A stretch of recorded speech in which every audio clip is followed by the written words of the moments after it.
Nama Igor Štimac. Igore, dugo ste bili u slačionici, što ste rekli igračima? Pa jedan kratki razgovor, nije dobro nikad odmah nakon utakmice biti previše direktan, niti bilo koga napadat. Treba digniti moral igračima jer vidljivo je da ih je pogodio jako ovaj poraz, kao i mene, u ostalom i cijeli stožer, cijelu ekspediciju. Ali bili smo u jednom hendikepu, ja ću ga tako nazvati, s obzirom da smo imali tešku i iscrpljujuću utakmicu protiv Belgije i da smo bili opterećeni sa tim žutim kartonima. Morali smo se dobro paziti ove duel igre koju oni provode i prekršaja i ne da se isprovocirati.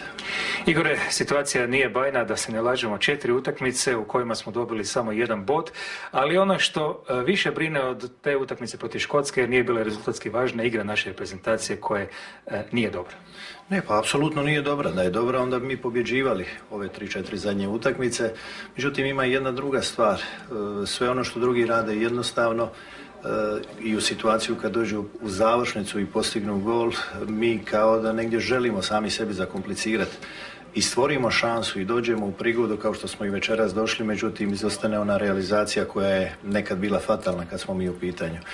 Moramo izanalizirati sve i vidjeti zašto je problem takav kakav je. Ovo je večeras bilo tu najbolje što Hrvatska ima. Prema tome morat ćemo svi zajedno shvatiti da nogomet danas iziskuje puno bržu igru, puno tečnija dodavanja, manje pogrešaka u ovoj sredini terena gdje oduzete lopte mogu biti smrtonosne, a nas se previše puta kaznilo upravo nakon gubitaka tih lopta u sredini. Dobro, jasno je da je Belgija jedna reprezentacija koja se nametnula, koja je bolja od nas u ovom trenutku, to se mora priznati, ali jedna Škotska koja nikog nije pobijedila do sada ovdje na Hampden Parku nam se nametnula u igri i odigrala je do svoje prve pobjede. Apsolutno, Škoti su nas pobijedili i u Zagrebu. Doduše nisu toliko dobro igrali kao ovdje večeras, međutim oni su jedna čvrsta momčad, jedna momčad puna duha, nošena sa ovom publikom ovdje koja im je bila vjetar u leđa večeras. I bez obzira na to mogu reći da smo ponovo ušli dobro u utakmicu, da smo izgledali tih prvih 10 minuta, što je bilo bitno, što smo naglašavali u ovom radu protekla 3 dana, da je bitno primiriti publiku, zauzeti taj posjed lopte, pokazati stav na terenu. Međutim, opet smo pogriješili u jednoj situaciji u kojoj reprezentacija poput Hrvatske ne smije griješiti. Lopta od nas iz zadnje linije, pogrešno dodavanje, bivamo kažnjeni. Jel? Što se tiče svega ovog što se događa zadnjih nekoliko dana, igračima sam rekao sad u slačionici, moralna je obaveza moja, ispred mene i mog stožera, predsjedniku Šukeru i izvršnom odboru ponuditi svoju ostavku. Ja ću to napraviti još večeras u razgovoru sa njim. Ne zato što ne vjerujem da mi možemo ovo izvući.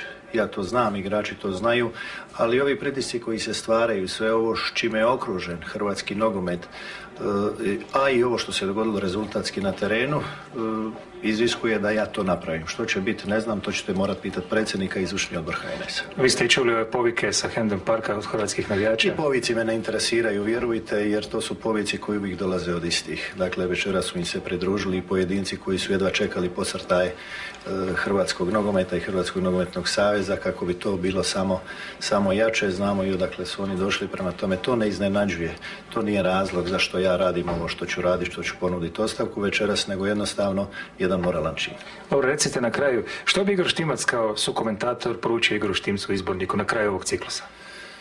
Poručio mu budi jak, izdrži, budi dosljedan, radi ono u što vjeruješ. Eto, hvala lijepa za sada, Igore. Dakle, bit će jedna duga i burna noć ovdje u Glasgowu, pa ćemo vidjeti što će se dogoditi. Vidjeli ste naznake promjena u našoj reprezentaciji. Pred nama je play-off, neće biti nimalo lako s obzirom na igru koju prikazujemo. Toliko za sada iz Glasgowa.